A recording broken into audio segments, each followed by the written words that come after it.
Hello.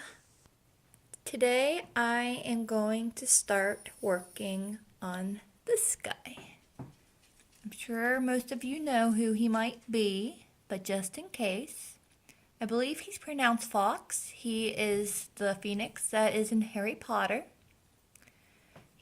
He is Dumbledore's pet, basically. But there's some nice views of him. He's cuter in the movie than in his statue form. But anyway, what I usually do first when I start a project is do a little sketch to figure out how I'm going to make him. And there's my little guy there. Decide how I'm going to do the face, different parts of the fabric, and how his wingspan's going to look. Because I'm thinking about making the wings and putting like a wire through them so they'll be bendable. And I decided I want to make him with fur. Basically probably fur for here, for his fur parts here, on his wings, down his tail. Probably just keep his feet and the face. Probably fleece for now. Once I have this planned out, then I start working on the pattern, which I've already done. But I have all his pieces made. There's all the pieces for his head. Like that's going to be the red, the yellow, and the gray. This will be the top of his head, which is the red, the yellow, and the gray. I still need to make a little piece for the bottom right here. There's his body. And as you can see, he has red, then he has yellow on his belly. So there's going to be the red part. And then I did the yellow here. And this is going to be the front where this is the red, the yellow. And then the red where it's going to go around here. Then I have his little feet, which is be the red, then the gray. Back's going to be all red.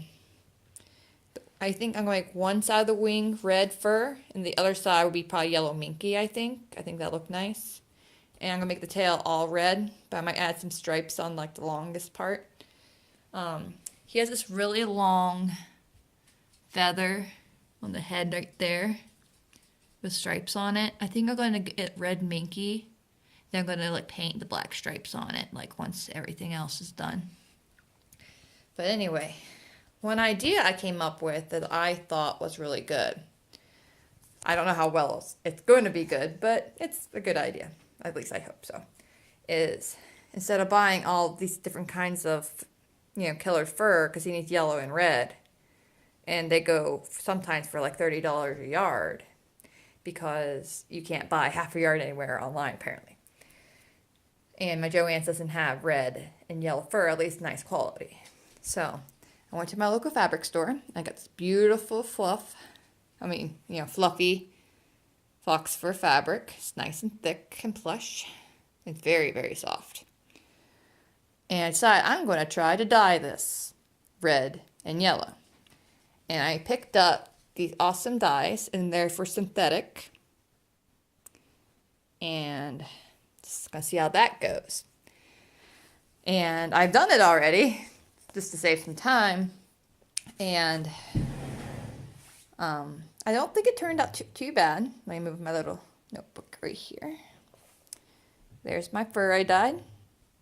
I have my yellow for the belly. Still a little bit wet, so because you got to boil water on the stove, add the dye, then like basically stir this for like half an hour. I usually don't wait that long because they're not such small pieces. They didn't really need it, and it all turned out really nice. These would be the legs. I'm gonna sew those later. I'll probably go into that more once I'm in the sewing process. This stuff's still drying, but I think this is all going to be looking pretty nice.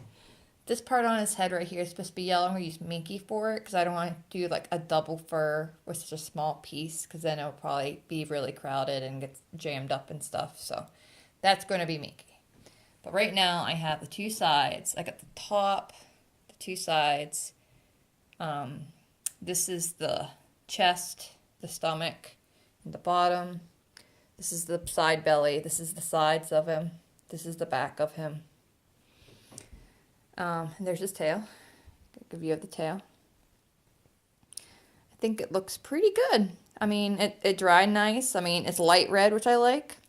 I actually experimented before I made these, but I think I had it in there too long and it got really dark, which I mean, it would have been bad if it was this dark, but I didn't really want it to be that dark. This is more where I wanted it to be at. But yeah, this dye works very, very nice. If anyone has any questions about how to dye synthetic fabrics, I mean, I'll tell them what I know, but this is the first time I've done it. Once I start sewing it together, I'll tell you guys some more, but this is about as far as I got so far. Once it's all dried up, I'm going to probably cut out the rest of the fabric, like his beak and his feet.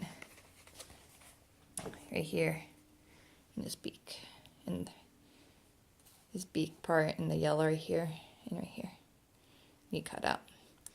But we'll go into that next. So I hope you guys liked my first video on how to make plushies. This is just like the step one. But and there goes my dog's barking. Well, hope you guys have a nice day and thank you for watching.